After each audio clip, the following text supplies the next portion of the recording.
Creo que los dirigentes tienen que luchar por ser lo más cristalinos posible con sus decisiones, con su gestión, con su trabajo. Y si están todos sospechados, primero habrá que demostrar si las sospechas son fundadas. Pero yo recién decía, hay protestas sociales alrededor de obras sobrevaluadas. Se especulaba con una erogación por estadio de 250 millones de dólares y se han superado los 1.500 por estadio y todavía no las han terminado.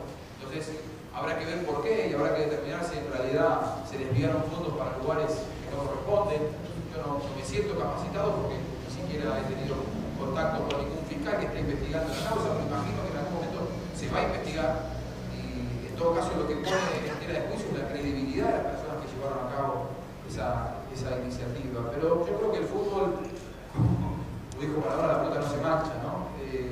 Más allá de las obras de quienes administran y de los que juegan dentro de la cancha, el fútbol va a seguir movilizando pasiones y va a seguir siendo una gran excusa para que mientras todo el mundo estamos embelesados alrededor de una pelota durante este mundial, se vayan a cocinar muchas cosas que quizás terminan siendo más importantes y sustanciales, no solamente en los gobiernos patrios, sino también a nivel mundial. Me parece que a todos les conviene que el mundial concite la atención que concita. Para mí, el negocio del fútbol, más allá de que haya grandes desfalcos, grandes elevaciones de dinero y grandes injusticias, la pasión es algo inherente al ser humano y el fútbol es el deporte más apasionante.